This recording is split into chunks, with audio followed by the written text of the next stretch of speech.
नमस्कार दोस्तों, आप देख रहे हैं आपका अपना यूट्यूब चैनल प्रथम कोचिंग प्रतापगढ़ में स्वागत है। आज हम चर्चा करेंगे हाई स्कूल के मैथ के विकल्पी प्रश्न। देखेंगे कि जो बहुविकल्पी में आते हुए 20 प्रश्न हैं, जो प्रश्न आते हैं उसके बारे में हम चर्चा करेंगे। आज हमारा पहला चैप्टर है वास्तविक संख्या। क्या है? वास्तविक संख्या से हम चर्चा करेंगे।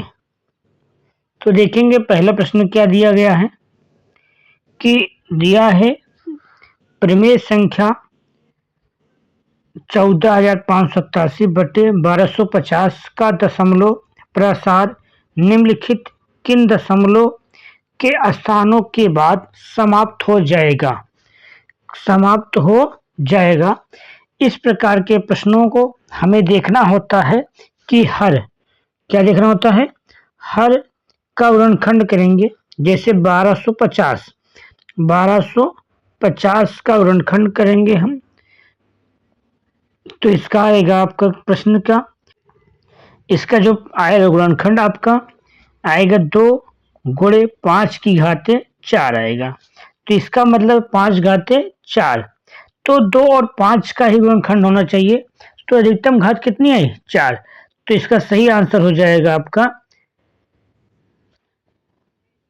4 हो जाएगा। दशमलव के प्रसार के बाद वह किन स्थानों पर समाप्त हो जाएगा? 4 अंकों का।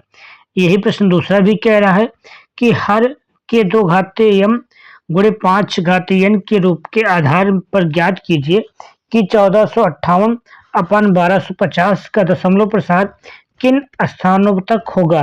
तो इसका भी आंसर क्या हो जाएगा? 4 हो जाएगा।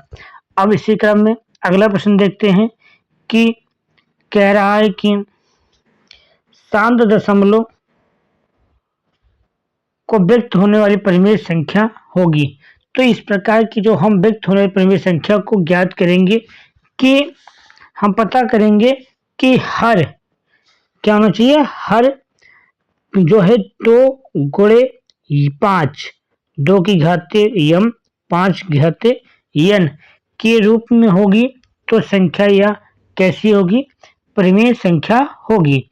तो हम देखते हैं कि अब देखो 164 का गुणनखंड करेंगे तो क्या आएगा?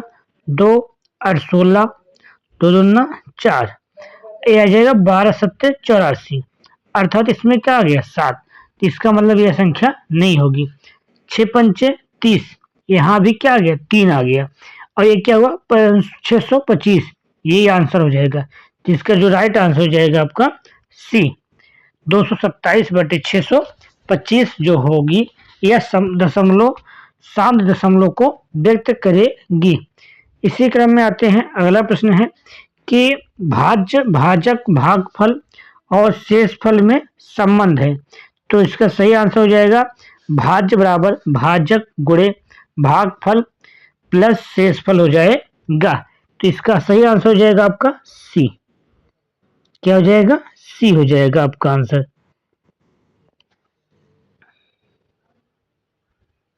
ठीक,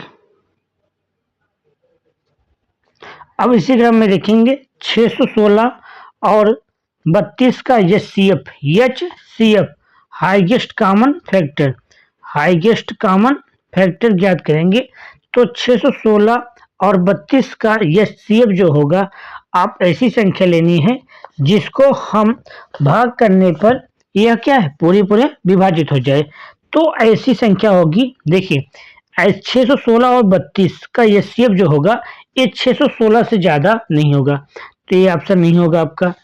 ये भी ऑप्शन हो सकता था लेकिन ये भी नहीं होगा क्योंकि 32 है। 32 और 616 से ज्यादा 32 से ज्यादा नहीं हो सकती है। अब बचा क्या? 8 और 32। 32 देखते हैं, 32 हो सकता है लेकिन 32 क्या 616 कटेगा? ऐसी संख्या नहीं है, नहीं कटेगा। तो यह संख्या क्या हो जाएगी आपका? सही आंसर क्या हो जाएगा आपका? C option. आंसर कितना हो जाएगा? सी।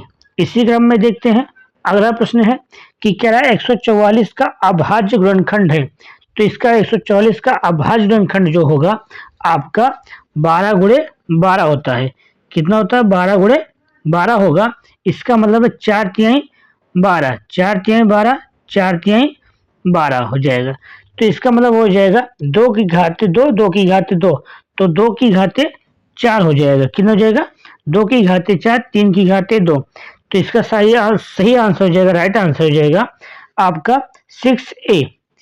अब इसी क्रम में देखते हैं अगला प्रश्न आता है कि 15, 18, 24 का एलसीएम क्या होगा।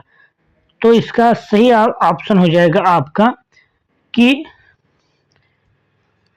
ऑप्शन हो जाएगा आपका 120 हो जाएगा। अगला है कि कह रहा कि निम्न में से अपरिमेय संख्या है, तो √25 अपरिमेय नहीं हो सकती है क्योंकि इसका मान कितना आएगा 5। √81 का मान कितना आएगा 9। अब 5/3 क्या है परिमेय ही संख्या है, तो 5 क्या। अब इसका सही आंसर हो जाएगा आपका ऑप्शन बी। अगला प्रश्न है कि कह रहा कि एक परिमेय और एक अपरिमेय संख्या का योग होता है, तो इसका सही आंसर हो जाएगा आपका अपरिमेय संख्या। परिमेय और अपरिमेय संख्या का जो योग होता है वो सदैव क्या होता है अपरिमेय संख्या होती है। तो इसी क्रम में देखते हैं अगला प्रश्न आता है आपका कि संख्या 3125 में का घातांक रूप है, तो इसका हो जाएगा सही आंसर हो जाएगा आपका सी। आप करेंगे तो 3125 का गुणनखंड करेंगे तो आपको आएगा 5 की घात 5। अगला है कह रहा है यदि संख्याओं 306 और 657 का एचसीएफ 9 है, तब संख्याओं 306 और 657 का एलसीएम क्या होगा। तो इसका सही आंसर हो जाएगा आपका 22,338 हो जाएगा। अगला है कह रहा है वह छोटी छोटी संख्या जिसको 35, 56, 91 को विभाजित करने पर प्रत्येक दशा में 7 शेषफल होगा। अब इसमें क्या करना है, यह संख्या जो है इस संख्या को इसमें से भाग कर दो, जिसका शेषफल 7 आएगा वही आंसर हो जाएगा। तो इसका राइट आंसर होगा आपका ऑप्शन ए हो जाएगा। अगला क्रम में देखते हैं कि लिखा हुआ है कि 65 और 117 का एचसीएफ को 65p - 117 के रूप में व्यक्त किया जाए तो इसका p का मान क्या होगा। देखिए इस सवाल में क्या करना है आपको, 65 और 117 का वास्तविक रूप से एचसीएफ कितना आएगा 13 आएगा। कितना आएगा 13, 13 पर 6 65, 13 9 117, तो इसका सही आंसर 13 आ जाएगा। अब 65p - 117 p को हम किसके बराबर करेंगे 13 के बराबर। तो हम यहाँ से हल करेंगे तो इसका राइट आंसर आपका आ जाएगा कि ऑप्शन सी बी हो जाएगा। क्या हो जाएगा ऑप्शन बी हो जाएगा। अगला है दिया है कि दो धनात्मक संख्याएं ए और बी, ए बराबर इतना बी बराबर इतना के रूप में हो तो एक्स और वाई संख्याएं अभाज्य संख्याएं, तब एचसीएफ क्या होगा।